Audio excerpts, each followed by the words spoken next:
Hello everyone, this Pravidas from Tutometer. आप सभी का स्वागत है आज की वीडियो पे। तो आज हम लोग देखने वाले हैं कि किस तरह से हम लोग ब्लेंडर से EXR रेंडर निकाल सकते हैं, जो कि न्यूक में बहुत अच्छा काम आता है और कंपोजिटिंग सॉफ्टवेयर उसमें बहुत अच्छा काम आता है। और EXR की डिमांड सबसे ज्यादा होती है मार्केट में, क्योंकि EXR एक ऐसा फाइल फॉर्मेट है जो कि बहुत हैंडी है। मतलब आप एक फाइल के अंदर बहुत सारे मल्टी लेयर जो है फोटोज को आप स्टोर कर सकते हो। 32 बिट्स पर चैनल देता है, मतलब काफी अच्छा डेप्थ होता है उनका। एंड सेकंड चीज जो है कि जो प्रोडक्शन वाले हैं वो लोग इसी चीज को यूज करते हैं। ठीक है। तो पिछले क्लास में हम लोगों ने देखा था किस तरह से हम लोग रेंडर पासेस को कनेक्ट कर सकते हैं। अगर आपने वाली क्लास नहीं देखी तो मैं कहूँगा जरूर उसको देख लो ना, क्योंकि वो भी बहुत इंपॉर्टेंट है। अगर आपको पता ही नहीं होगा रेंडर पासेस कैसे करते हैं कनेक्ट, तो आप जो है कि एक साल में रेंडर नहीं कर पाओगे। तो पिछले क्लास में हम लोगों ने PNG रेंडर जो है वो हम लोगों ने करके दिखाया था। इस क्लास में हम लोग एक साल रेंडर करेंगे। तो सारा प्रोसेस जो है वो सेम है। मेरा जितने पासेस सेलेक्ट करने के जितने प्रोसेस सब कुछ सेम है। सिर्फ यहाँ पे जो फाइल आउटपुट नोड है ना, इसको मैं डबल क्लिक करता हूँ और यहाँ पे मैं नोड पैनल पे जाता हूँ और यहाँ से मैं फॉर्मेट सेलेक्ट कर लेता हूँ EXR। ठीक है। तो यहाँ पे देखो दो टाइप के आपको EXR दिखेंगे, एक ही नॉर्मल EXR और दूसरा है मल्टी लेयर EXR। तो दोनों में क्या फर्क है दोस्तों? अगर हम लोग मल्टी लेयर EXR बोले तो इसका मतलब क्या होता है, एक बार के लिए मैं बता देता हूँ कि जो हमारे EXR होता है ना, बेसिकली तो EXR के अंदर ना बहुत सारे अलग अलग आप इमेज को स्टोर कर सकते हैं। लाइक अगर मैं नॉर्मल से आपको चीज बताऊं, अगर आपके पास एक PNG इमेज है तो इसके अंदर क्या स्टोर हो सकता है? सिर्फ एक PNG इमेज स्टोर हो सकता है। बट वहीं अगर आप EXR यूज करते हैं तो एक EXR फाइल के अंदर ना इस टाइप के मल्टीपल इमेजेस स्टोर हो सकता है। वो भी मे बी अलग अलग वो स्टोर हो सकते हैं, मतलब अलग अलग इमेज हो सकते हैं, या फिर एक ही इमेज के अलग अलग पासेस हो सकते हैं। ठीक है। अब हम लोग जब कंपोजिटिंग करते हैं तो हम लोग क्या करते हैं, जब हम लोग को ये वाला चैनल चाहिए तो हम लोग ये वाले चैनल को यूज करते हैं, जब हमको ये वाला इमेज चाहिए तो हम इसको यूज करते हैं, जब हम ये चाहिए तो ये यूज करते हैं। अब दोस्तों इससे फायदा क्या होता है ना, कि अगर मेरे पास कोई एक फाइल है और जिसके जो हम लोग अगर इमेज सीक्वेंस निकालते हैं तो सिंपल सी बात है, ये जो फाइल है इसके कई सारे इमेज सीक्वेंस होंगे। ठीक है। ये जो फाइल है इनके कई सारे इमेज सीक्वेंस होंगे, ये जो फाइल है इसके कई सारे इमेज सीक्वेंस होंगे। तो इससे क्या दिक्कत हो गई थी, इतना सारा फाइल को हैंडल करना मुश्किल हो जाता है। तो इन सब कंडीशन में क्या होता है ना, हम इन सब कंडीशन में क्या करते हैं, हम EXR फाइल यूज करते हैं। तो इन सबसे फायदा क्या होता है कि मेरे पास सिर्फ और सिर्फ एक ही फाइल रहेगा, मैं इसी को सिर्फ हैंडल करूंगा। मतलब जब चाहिए मुझे इसके अंदर से इमेज नंबर 1 चाहिए, मैं 1 को निकाल के यूज कर लूंगा। मैं को 2 चाहिए तो 2 को निकाल के यूज कर लूंगा। मुझे 3 चाहिए तो 3 को निकाल के मैं यूज कर लूंगा। तो ये कंपोजिटिंग में बहुत ज्यादा हैंडी हो जाता है, इसलिए हम लोग ये अक्सर यूज करते हैं। और जितने भी फिल्म वाले लोग हैं ना, मतलब जहाँ भी प्रोडक्शन हाउस है वहाँ पे यही वाली चीजें जो है ये एक्शन वर्क फ्लो ही यूज होता है। तो दोस्तों आप लोगों के लिए सरप्राइज भी है। हम लोगों ने अपनी नई वेबसाइट लॉन्च कर दी है www.tutometer.in, जहाँ पे आप लोग देख सकते हो कि आप लोगों के लिए मैंने बहुत सारे कोर्सेज बनाए हैं। और ये जो कोर्सेज है दोस्तों, ये सारे के सारे प्रोफेशनल कोर्सेज है। तो अगर आप एनिमेशन VFX या फिर फिल्म इंडस्ट्री में अपनी प्लेस बनाना चाहते हो, अपनी जगह बनाना चाहते हो, तो आप जाके चेकआउट कर सकते हो सारे के सारे प्रोफेशनल कोर्सेज, और वो भी काफ़ी काफ़ी काफ़ी कम रेट में है। अगर आप एक बार भी कोर्स लोगे तो आपको ये पता चलेगा जो भी वैल्यू मैंने रखी है वो इसके नॉलेज के बेस पे बिल्कुल भी नहीं है। ये सिर्फ आप लोगों के हेल्प के लिए है, क्योंकि मेरा एक एम है कि मैं ज़्यादा से ज़्यादा लोगों तक जो है नॉलेज को पहुंचा सकूं। So thank you everyone, please sign up. Simple से फाइल आउटपुट जो नोड है इसको मैं यहाँ से लेके आ सकता हूँ, कहाँ से ऐड आउटपुट, यहाँ जाके फाइल आउटपुट। ठीक है। मैं न्यू से दिखा देता हूँ, नो इशू, मैं न्यू से दिखा देता हूँ ताकि इशू ना हो। तो यहाँ पे आपके पास रेंडर लेयर यहाँ पे आएगा। ये कब आएगा? जब आप यहाँ पे इसको ऑफ करो, ऑन करोगे। अगर ये ऑफ है तो यहाँ पे ये सारी चीज आपको नहीं दिखेगी। जैसे आप ऑन करोगे आपके पास रेंडर लेयर आ जाएगा। यहाँ से आप सीन सिलेक्ट कर सकते हो, यहाँ से आप रेंडर लेयर भी सिलेक्ट कर सकते हो अगर आपके पास रेंडर और सीन अलग अलग है तो। वैसे ये क्या है, इसके लिए भी हम लोग वीडियो बनाएंगे जहाँ पे हम लोग पूरा पूरा सीन क्रिएट करके दिखाएंगे। सेम एक लेयर को भी क्रिएट करके दिखाएंगे किस तरह से सीन और लेयर वर्क करता है। ठीक है। तो उतना हमको देखने की जरूरत नहीं फिलहाल के लिए। हमको सिर्फ क्या देखना है, फाइल आउटपुट जाना है मुझे। यहाँ जाके मुझे सिलेक्ट कर लेना है ओपन EXR मल्टी लेयर। ठीक है। तो जैसे मैंने कहा कि मल्टी लेयर क्यों यूज करेंगे, ताकि हमारा फाइल हैंडी हो और इसके अंदर मल्टीपल मैं चीजें डाल सकूँ, है ना। अभी क्या होगा देखो, जैसे मैं यहाँ पे ऐड आउटपुट करूंगा, यहाँ पे सारे सारे चैनल्स क्रिएट हो रहा है ना। अच्छा, अभी इसमें क्या है ना, आप सोचोगे चैनल्स मतलब चैनल तो सिर्फ RGBA होते हैं, ये कैसा हो गया, ये तो अलग चीज हो गया ना। तो यहाँ पे दोस्तों मैं एक छोटा सा कॉन्सेप्ट और मैं क्लियर कर देता हूँ आपको, कि जो हमारा EXR फाइल होता है ना, EXR फाइल, इसके अंदर जैसे मैंने कहा कि मल्टीपल इमेजेस हो सकते हैं। ठीक है। तो ये जैसे मान लो ये एक इमेज है, तो ये एक इमेज क्या कंटेंट कर सकता है, RGBA, चारों चैनल ये एक इमेज कंटेंट कर सकता है अपना इसका। ठीक है। अगर इसी के अंदर दूसरा इमेज है तो सेम ये अपना आर जी बी ए ये खुद का कंटेंट कर सकता है। ठीक है। सेम इस तरह जितने आप इमेज चाहो सबके अंदर अपना अपना RGBA कंटेंट होगा। ये सारे चैनल्स हैं, अगर आपको पता होगा इमेज के बारे में, तो इमेज में 3 ही चैनल होते हैं, 4 चैनल होते हैं। RGBA ए का मतलब होता है अल्फा। ठीक है। तो ये हर एक EXR में एक एक ये जो है RGBA स्टोर कर सकता है। प्लस इसमें जो फायदा जैसे मैंने कहा, ये 32 बिट भी सपोर्ट करता है। 32 बिट का मतलब क्या है कि जो कलर डेप्थ है वो बहुत ज्यादा होगी। मतलब आप कलर करेक्शन भी जब करेंगे तो बहुत अच्छा कलर करेक्शन उसमें हो सकता है। ठीक है। तो ये यहाँ पे कंफ्यूजन होने की जरूरत नहीं, यहाँ पे इतना सा नॉर्मल लॉजिक जो है वो हम लोग यहाँ पे समझ चुके हैं।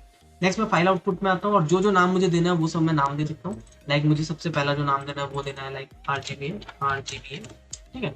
इसके बाद अगर मुझे इसको देना है ग्लॉसी, तो ग्लॉसी दे दिया मैं, सॉरी ग्लॉस, हाँ चलो ग्लॉस रहने देते हैं, कोई दिक्कत नहीं। इसके बाद अगर मुझे शेडो, तो शेडो दे दिया। इस टाइप से आपको जितने चाहिए उतने मल्टीपल आप क्रिएट कर सकते हैं, बट हाँ ये बहुत हैवी होता है, ये एक्सेल फाइल में बहुत ज्यादा हैवी होती है, तो आपको ध्यान रखना है कि मैं बहुत सारे लेयर्स ही ना एडिट कर दूँ। मतलब कि अगर मुझे 6 लेयर की जरूरत है, 6 इमेज की, 6 पासेस की जरूरत है, तो मैं 6 ही लेके जाऊँ। ऐसा नहीं कि मैं अननेसेसरली 12-15 लेके गया, क्यों? क्योंकि दोस्तों अगर मैं रेंडर करूंगा तो उतना ज्यादा ही ये आपका स्पेस जो है खाते रहेगा, है ना। तो जब अगर आपके पास मान के चलिए 10-12 इसमें अगर लेयर हो जाएंगे ना, तो करीब करीब एक ही एक्सेल फाइल का जो साइज है वो 300-400 MB हो जाएगा। ये चीज का भी आपको ध्यान रखना है कि बहुत ज्यादा लेयर आपको नहीं ऐड करने, जितना हो सके, जितने कम में हो सके उतने कम में आपको काम कर लेना, ठीक है। अब जैसे मुझे इसकी जरूरत नहीं है, तो यहाँ जाके मैं इसको कट कर दूंगा, इसकी भी जरूरत नहीं, यहाँ जाके मैं कट कर दूंगा, ठीक है। ये 3 लेयर में हम लोगों ने अभी चूज किए कि ये तीनों जो इमेज है वही इसमें स्टोर हो। तो पहला जो है इमेज को मैं यहाँ पे जाके दे दूंगा RGB, क्योंकि इमेज ही है मेरा। दूसरा क्या है, ग्लॉस। ग्लॉस का मतलब क्या हुआ मेरा, डायरेक्ट रिफ्लेक्शन को, हाँ ग्लॉस डायरेक्ट, ठीक है। तीसरा है शेडो, तो शेडो को मैं कर दिया। चौथा अगर मुझे लगता है कि एम्बिएंट ऑक्लूजन, तो मैं AO एम्बिएंट ऑक्लूजन भी यहाँ पे ले लेता हूँ, ठीक है। अच्छा, जैसे मैंने कहा मल्टी लेयर करना जरूरी है। अगर आप ओपन EXR सिर्फ लेंगे तो यहाँ पे हर एक का एक EXR सेव हो जाएगा, जो कि मुझे नहीं चाहिए। मुझे एक ही फाइल में सारे के सारे फाइल्स चाहिए, है ना। यहाँ पे जाके मुझे बताना है कि मुझे कहाँ सेव करना है, तो जैसे मैं डेस्कटॉप में जाता हूँ, यहाँ पर टेस्ट लिख लेता हूँ। यहाँ पे जाके नाम देता है उसका टेस्ट, ठीक है, बस टेस्ट दे दो, EXR तो वो अपने आप दे देगा, है ना। दूसरी चीज यहाँ पे, दो चीजें देखो यहाँ पे, अगर आप आओगे तो RGB चाहिए कि RGBA चाहिए। जैसे कि मैंने कहा कि हम लोग अल्फा चैनल को भी हमेशा लेके चलते हैं, कभी भी अल्फा चैनल को हम लोग नहीं करते इग्नोर। क्यों? क्योंकि अगर हम लोग अल्फा चैनल इग्नोर करेंगे तो हमको ट्रांसपेरेंसी नहीं मिलेगी। RGB कर सकते हो, बट हम लोग प्रीफर करते हैं RGBA। यहाँ पे देखो दो है, यहाँ पे आपको मिलेगा फ्लोट फुल और यहाँ पे फ्लोट हाफ। इसका मतलब क्या है? इसका मतलब है सीधा सीधा, एक है 16 बिट जिसमें कलर डेप्थ थोड़ा कम होता है बट नॉर्मल इमेज से ज्यादा ही होता है। दूसरा है 32 बिट, ठीक है। तो 32 बिट का मतलब क्या हुआ, इसमें कलर डेप्थ और ज्यादा है, मतलब इसमें जो कलर के पिक्सल होंगे, जो कलर का रेंज होगा वो और ज्यादा होगा। मतलब फिल्मों की सबसे अच्छा यूज होने वाला 32 बिट ही है। हालांकि अगर जो फिल्में शूट होती है वो मैक्स टू मैक्स 10 बिट होती है, और बहुत अच्छा अगर कैमरा है तो वो 12 बिट तक के देते हैं। तो हम लोगों को रेंज 12 बिट तक के होगा तो भी चल जाएगा, बट क्योंकि ये XR है और कंपोजिटिंग में बहुत ज्यादा कलर डेप्थ की जरूरत होती है, तो हमेशा ये 16 बिट या फिर 32 बिट में ही हम लोग यूज करें, ठीक है। तो फुल करेंगे हम लोग हमेशा। अगर आपको लगता है कि नहीं 32 बिट नहीं चाहिए, मुझे कम हैवी में चाहिए, तो आप हाफ भी ले सकते हो, है ना। बट अगर आप क्रिप्टो यूज कर रहे हो, लाइक कि क्रिप्टो पास भी यूज कर रहे हो आप, तो उस कंडीशन में हमेशा कहूंगा फुल ही लेना, नहीं तो क्रिप्टो मैट काम नहीं करेगा। क्रिप्टो मैट जो लोग कंपोजिटिंग करते हैं उनको पता होगा कि एक ही इमेज में एक ही इमेज के अंदर हम लोगों को अलग अलग मैट मिल जाता है। मतलब यहाँ पे अगर मैं आपको बॉल दिखाऊं कि ये बॉल को अगर मुझे अलग सिलेक्ट करना है, तो मैं क्रिप्टो मैट यूज करके सिर्फ इस बॉल को सिलेक्ट करके बाहर निकाल सकता हूँ इसका अल्फा, या फिर जो भी ऑब्जेक्ट होगा सीन में किसी का भी अल्फा में बाहर निकाल सकता हूँ। That's called cryptomat. जब भी क्रिप्टोमैट में आप काम करेंगे आप उसको मेक श्योर कि इसको फुल कर लीजिए। तीसरा है कोडेक। कोडेक का मतलब क्या, देखो यहाँ पे अलग अलग कोडेक्स है, आपको कौन सा यूज करना है। PXR24 सबसे गंदा कोडेक है, इसको मत यूज करना। हम लोग ज्यादा टाइम जब भी काम करते हैं हम लोग नन में करते हैं, क्योंकि मैं किसी भी तरह का कंप्रेशन यूज नहीं करता। मैं नहीं चाहता कि फाइल जो है कंप्रेस होती है वो और ज्यादा हैवी होती है। जब फाइल भी कंप्रेस होती है ना दोस्तों, तो वो फाइल का साइज भले कम हो सकता है, पर कंप्यूटर उसको रीड करने में बहुत ज्यादा कंप्यूटर को प्रोसेस करना पड़ता है उस चीज को। तो हम लोग हमेशा जब भी काम करते हैं ना, भले फाइल का साइज बड़ा रहे, नो इशू, हमारा रैम उसको संभाल सकता है, बट कोडेक जो है हम लोग हमेशा नन ही यूज करते हैं। अगर आप नॉर्मल सीखने वाले स्टेज पे, तो आप इनमें से कोई दूसरा वाला कर सकते हैं, लॉसी वाला भी आप यूज कर सकते हैं, बट थोड़ा खराब आएगा उसकी क्वालिटी, तो नो इशू। तो ये हो गया यहाँ पे, और कोई भी सेटिंग आपको करने की जरूरत नहीं पड़ती है। सिंपल आपको जाना है, क्लिक कर देना रेंडर पे, और ये यहाँ पे रेंडर होना चालू हो जाएगा। जितने भी पासेस होंगे इसमें, उतने पासेस सब एक साथ रेंडर होकर इसके अंदर आ जाएंगे। अब मैं आपको दिखाता हूँ कैसे ये दिखता है। दोस्तों यहाँ पे रेंडर हो चुका है और मैं आपको दिखाता हूँ कि रेंडर कैसा दिखता है। तो देखो जब भी हम EXR रेंडर करते हैं तो देखो एक सिंगल फाइल के अंदर ये सारे के सारे इमेजेस को सेव कर लिए, ठीक है। जितने भी इमेज हम यूज करें सबके सब यहाँ पे सेव कर लिए, और यहाँ पे सिर्फ और सिर्फ एक फाइल बनाया। तो यही मैं आपको बता रहा था कि जब भी EXR हम लोग यूज करते हैं तब उसमें क्या होता है कि फाइल बहुत ज्यादा हैंडी हो जाती है, बहुत ईजी टू ट्रांसफर हो जाती है, बहुत ईजी टू एक्सेस हो जाती है। अब इसको अगर मैं आपको रीड करके दिखा दूँ वापस से ब्लेंडर में कि कैसा ये एक्चुअली दिखता है, तो एक बार क्लिक उसके ऊपर करूंगा। यहाँ जाएंगे हम लोग ऐड इनपुट, यहाँ जाके ले लेंगे हम लोग इमेज, ठीक है। इमेज मतलब कोई भी इमेज जो भी बाहर का होगा वो यहाँ पे ब्लेंडर इंपोर्ट कर सकता है। तो यहाँ पे जाऊंगा मैं ओपन में, और यहाँ जाने के बाद मेरे पास डेस्कटॉप में ये सेव था टेस्ट के अंदर। तो देखो जैसे ही मैंने इसको रीड किया, इसके अंदर जितने भी थे सारे के सारे आ गए। देखो जो जो हम लोगों ने जिस नाम से यहाँ पे बनाया था ना, देखो RGBA, ये सारी चीजें देखो यहाँ पे आ गई। अब अगर आपको इसको देखना है तो मैं आपको दिखा भी देता हूँ। सिंपल आप जाइए ऐड यहाँ पे होगा मेरे पास आउटपुट, और यहाँ देखिए मैं देख रहा हूँ व्यूअर, ठीक है। और इसको मैं एक बार कनेक्ट कर लेता हूँ तो देखेंगे कि यहाँ पे नहीं दिख रहा है। तो इसके लिए हम लोग क्या कर सकते हैं, हम लोग उसको देखने के लिए जाएंगे हम विंडोज, न्यू विंडो, और यहाँ जाके मैं कर लूंगा इसको इमेज एडिटर, है ना। यहाँ से जाके मैं कर दूंगा व्यूअर नोड, यानी ये जो नोड मैंने यहाँ पे लिया था, ठीक है। इसको मैं स्टेप से नीचे कर देता हूँ, और ये व्यूअर का नाम एक बार ये, हाँ ये रहा, ठीक है। तो देखो शेडो, मैं पहले शेडो देख रहा हूँ तो शेडो दिख रहा है मुझे। अगर मैं ग्लॉसी दिखना चाहूँ तो देखो ग्लॉसी दिख रहा है, ठीक है। और मैं एम्बिएंट ऑक्लूजन देखना चाहूँ तो एम्बिएंट ऑक्लूजन दिख रहा है, और यहाँ पे आरजीबी देखना चाहूँ तो आरजीबी दिख रहा है। तो देखो एक ही इमेज के अंदर कितने सारे पासेस यहाँ पे ऐड हो गए। आप जितने चाहे उतने पासेस में डाल सकते हो। ये सारा का सारा, अगर आपको मैं डिटेलिंग दिखाऊँ तो देखो डिटेलिंग भी बहुत अच्छी है। ऐसा नहीं है कि डिटेलिंग खराब हो गई, बस इतने सारी इमेज है, नहीं।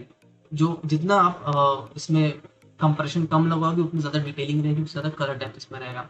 तो हमेशा मैं यही कहता हूँ कि अगर आपको पासेस यूज करने हैं ब्लेंडर से हो किसी से भी, तो हमेशा EXR फाइल को ही यूज कीजिए। तो दोस्तों आप लोगों के लिए सरप्राइज भी है, हम लोगों ने अपनी नई वेबसाइट लॉन्च कर दी है www.tutometer.in, जहाँ पे आप लोग देख सकते हो कि आप लोगों के लिए मैंने बहुत सारे कोर्सेज बनाए हैं।